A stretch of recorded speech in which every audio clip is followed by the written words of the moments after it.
Angels, 5 p.m. on the East Coast. Our next story brings us to the Caribbean, though. You've likely seen these types of images by now. The Washington Post has an exclusive. They say that Secretary Pete Hegseth gave an order to, quote, kill everybody in the first strike on suspected drug boats in the Caribbean back in September. The Post says after 2 men survived, the mission commander ordered a second strike to comply with Hegseth's instructions. Standing by is Alex Horton. He's a Washington Post military reporter. He wrote the story. He had the scoop. So, Alex, why might they want to make sure that these people were dead?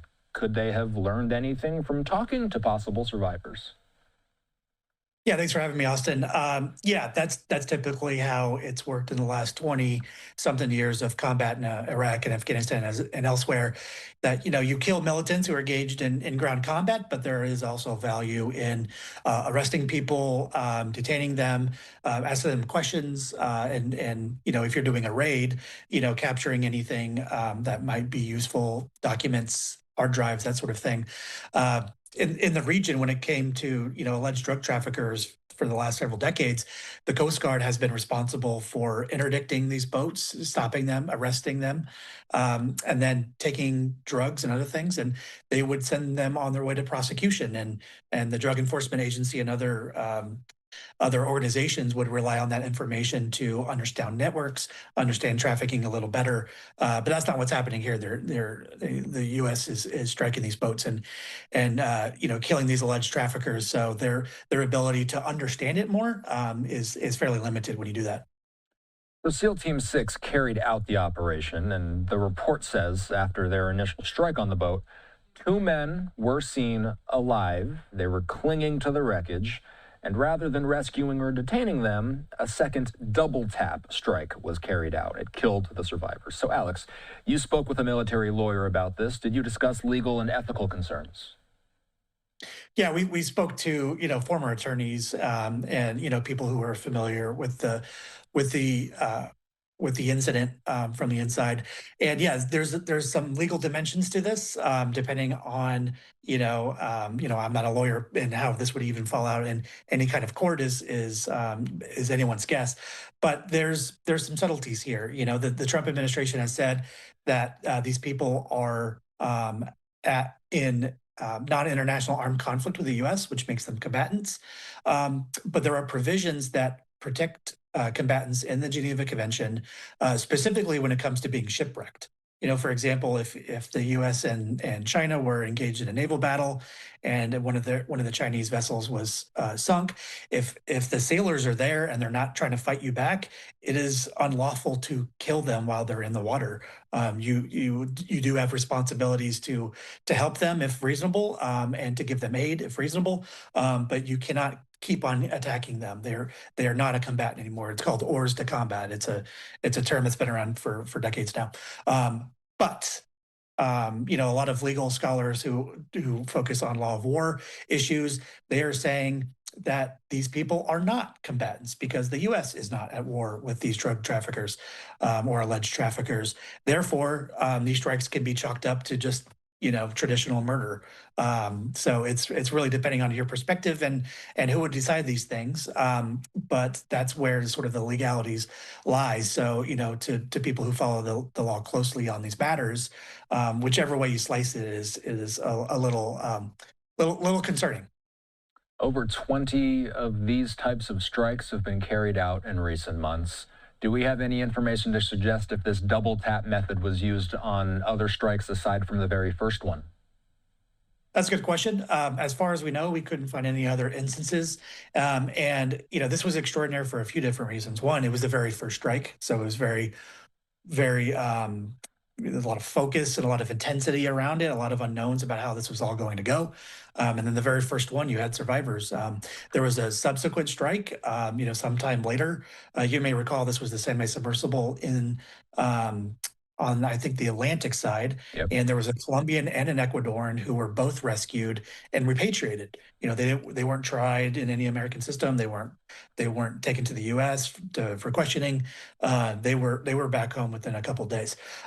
So what we know is there was a greater emphasis after this strike to plan deliberately to put greater emphasis, put greater care into what happens when you have someone in the water.